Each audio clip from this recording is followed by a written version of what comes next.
It all began on the 4th of July when I was 21 years old. My buddy Justin invited me on vacation with him to Destin, Florida. It was free, so I decided to go.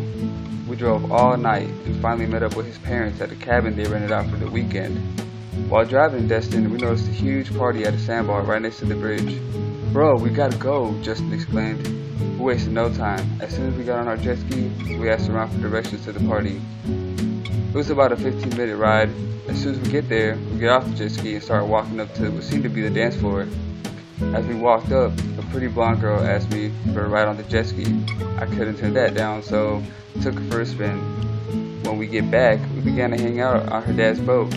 Everything was perfect. The sun was out, we were having drinks with a couple beautiful girls on the boat. What could go wrong?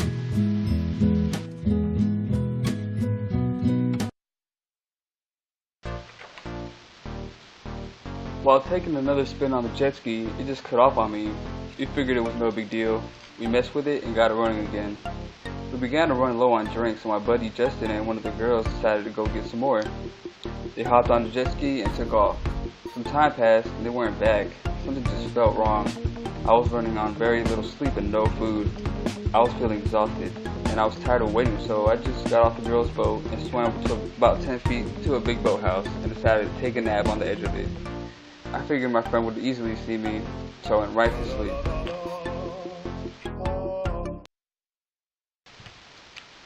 I woke up to the sun going down. Half of the boats were gone. It felt like I had slept for hours. My friend Justin was nowhere to be seen. I started to freak out. I didn't really know where I was. I didn't know where the cabin was. I had no money, identification, or phone. I felt lost.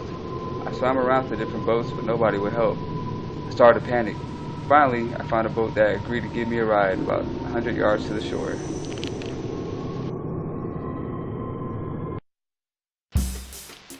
So after we watched the fireworks, they took me to the shore and dropped me off. It was a small, dark, empty beach. I had never felt so alone in my entire life. I could not believe the situation I was in. Everything was going perfect, and then my luck turned on me.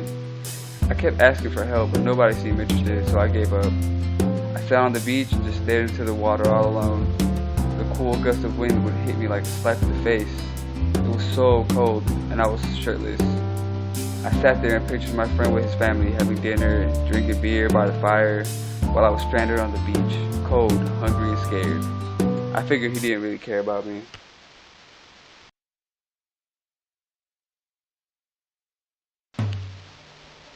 I got very little sleep that night. I made a tiny little sand pillow and curled up into the fetal position. I almost cried. The sand began to rise and it gave me a little bit of hope. The first people on the beach were a couple of men that were fishing. I asked to borrow a phone and they agreed. The only two numbers I knew by heart were my phone number and my mom's, but I couldn't call her. She would freak out, and my phone was dead, so it was back to square one. Once the sun came out, I got hot, so I went under a bridge. I was so angry. I would have never thought I would be in this situation, and nobody would help me. I felt so alone.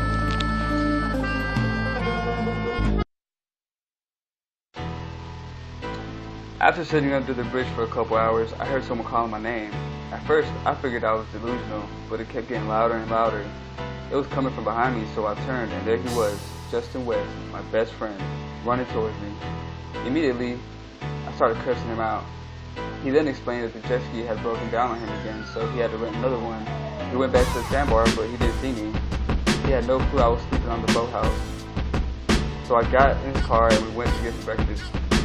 It was like it never even happened. The vacation was back on track just like that. I definitely had a good story to tell at breakfast that morning.